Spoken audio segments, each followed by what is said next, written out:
Hello, future CISA champions! Whether you're just starting your journey or looking to sharpen your skills, you're about to take your very first step into the fascinating world of IT auditing, a field that's both challenging and incredibly rewarding. Today, we're diving into CISA Domain 1, the Information System Auditing Process. This is the foundation of your CISA journey, and understanding it is crucial for anyone who wants to become a successful IT auditor. Think of this domain as your essential rulebook. It's here that you'll learn the step-by-step process of how to plan, execute, and report on audits. These aren't just technical steps. They're the backbone of every effective audit, ensuring that nothing is left to chance and that every detail is covered. Without a solid grasp of this domain, an auditor can easily become lost in the vast and ever-changing ocean of technology and business processes. Imagine trying to navigate a ship without a map or compass. That's what it's like to audit without this knowledge. Information systems audits are like regular health checkups for a company's IT environment. Just as doctors ensure our bodies are healthy, IS auditors make sure that a company's systems are secure, reliable, and fully aligned with business goals. We look for weaknesses, recommend improvements, and help organizations stay resilient in the face of threats. In this role, we act as neutral referees, providing independent, fact-based opinions that management can trust. Our objectivity is what sets us apart and makes our work so valuable. The trust we build through our audits is essential. It reassures management, customers, and investors that the organization is operating safely and efficiently. Our findings can influence major business decisions and help shape the future of the company. In this guide, we'll break down Domain 1 into simple, manageable steps, covering everything from planning and risk assessment to system review and reporting. We'll use real-world examples and practical tips to make each concept clear and actionable. So, are you ready to master both the art and science of information systems auditing? Let's embark on this journey together and unlock the skills you need to become a trusted CISA professional. Let's begin. Every audit starts with a solid plan. Just like any successful project, a well-thought-out roadmap is essential. Before auditors even begin their work, they gather as a team to discuss objectives, expectations, and the overall approach. This initial phase sets the tone for the entire audit process, ensuring everyone is aligned and understands their roles. Think of the audit plan as the blueprint for success. Just as architects rely on detailed blueprints to construct a building, auditors depend on a comprehensive plan to guide their work. This plan outlines the scope, objectives, and methodology, providing a clear path forward and helping to avoid surprises along the way. The audit plan defines what we'll audit, why it's important, how we'll approach each area, and who will be responsible for each task. It's a living document that evolves as new information emerges, ensuring the audit remains relevant and effective. By clarifying these details up front, the team can work efficiently and stay focused on the most important issues. A key document here is the Audit Charter, approved by top management. It gives auditors the authority to access records, people, and property. The Charter is more than just a formality. It's a powerful endorsement that empowers auditors to do their job without unnecessary obstacles. It also outlines the auditor's responsibilities and the organization's expectations, creating a mutual understanding between both parties. Without a strong charter, auditors can't do their job effectively.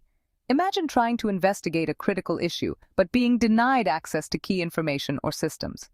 The Charter prevents these roadblocks by making it clear that auditors have the right to review whatever is necessary to complete their work thoroughly and independently. Next, we map the audit universe, a complete list of all IT systems, applications, and processes that could be audited. This step is like creating an inventory of everything that matters to the organization's operations and risk profile. By understanding the full landscape, auditors can make informed decisions about where to focus their efforts. Since we can't audit everything, we use risk-based planning to focus on the most critical and high-risk areas. This means evaluating which systems or processes, if compromised, could have the biggest impact on the organization.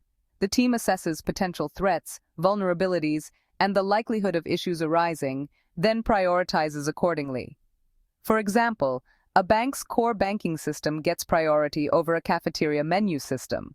The reason is simple. The core banking system handles sensitive financial transactions and customer data, making it a prime target for fraud or cyber attacks. In contrast, the cafeteria menu, while important for daily operations, poses minimal risk to the organization's overall security and reputation. This approach ensures we use our time and resources where they matter most. By concentrating on high-impact areas, auditors can provide valuable insights and recommendations that truly make a difference. It also helps prevent wasted effort on low-risk or non-essential activities, maximizing the value of the audit. The audit plan, charter, and risk-based focus are the foundation for an effective audit. Together, they form a strategic framework that guides every step of the process, from planning to execution. This foundation not only supports the audit team, but also reassures stakeholders that the audit is thorough, objective, and aligned with organizational goals. With these elements in place, we're ready to move from planning to action. The team is equipped with clear direction, authority, and priorities, setting the stage for a successful audit that delivers real value to the organization. Risk is the chance that something bad could impact business goals.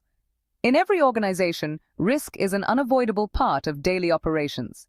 Whether you're launching a new product, expanding into new markets, or simply maintaining your current systems, there's always a possibility that unexpected events could disrupt your plans. Understanding risk is the first step toward protecting your business and ensuring long-term success. It's a mix of threats, like hackers, natural disasters, or even human error, and vulnerabilities, like outdated software, weak passwords, or lack of employee training. These risks can come from inside or outside the organization, and they can affect everything from your finances to your reputation. Our job is to identify and assess these risks using a simple formula: risk equals likelihood times impact. This means we look at how probable it is that a risk will happen and how severe the consequences would be if it did. By quantifying risks, we can compare them and make informed decisions about where to focus our attention. For example, imagine your company's website crashes during a major online sale event. Even if the chance of this happening is only moderate, the impact could be huge: lost revenue, unhappy customers, and damage to your brand. That's why this scenario is considered high risk and needs to be addressed quickly. We prioritize risks that could cause the most damage to our business objectives.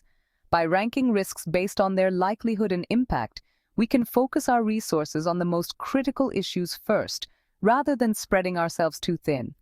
Once risks are identified, management chooses a response. There are 4 main strategies: mitigate, accept, avoid, or transfer.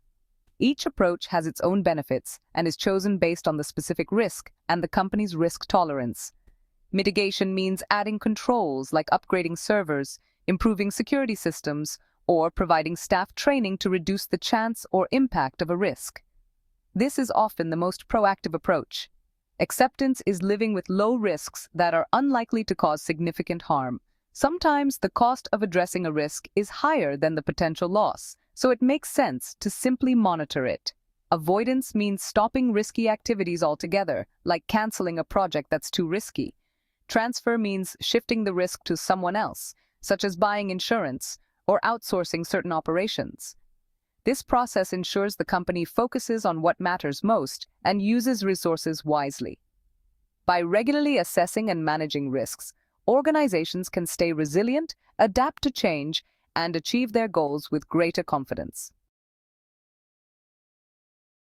Modern businesses rely on diverse systems, each with unique risks. E-commerce systems need strong encryption and secure payment gateways to protect customer data. EDI systems require controls for data accuracy and authenticity. Point of sale and electronic funds. Transfer systems must prevent fraud and unauthorized transactions. Newer tech like image processing and AI bring risks like poor data quality or biased algorithms. Auditors must check for security, accuracy, and fairness across all these systems. Understanding these risks is key to effective auditing. To manage risks, we rely on 5 main types of controls. Preventive controls stop problems before they happen, like strong passwords and firewalls. Detective controls find issues after they occur, such as system log reviews or intrusion detection.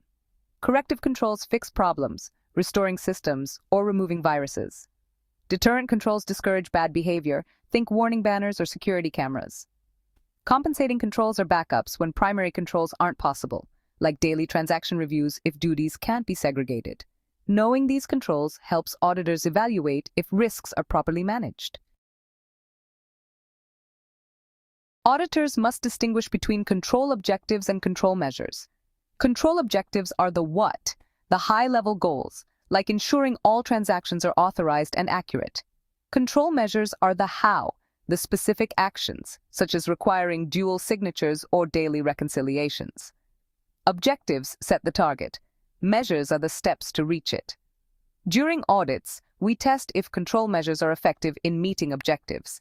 This distinction keeps audits focused and effective. Audits come in different types, each with a unique focus.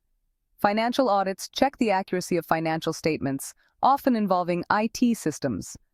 Operational audits assess how efficiently departments run and suggest improvements.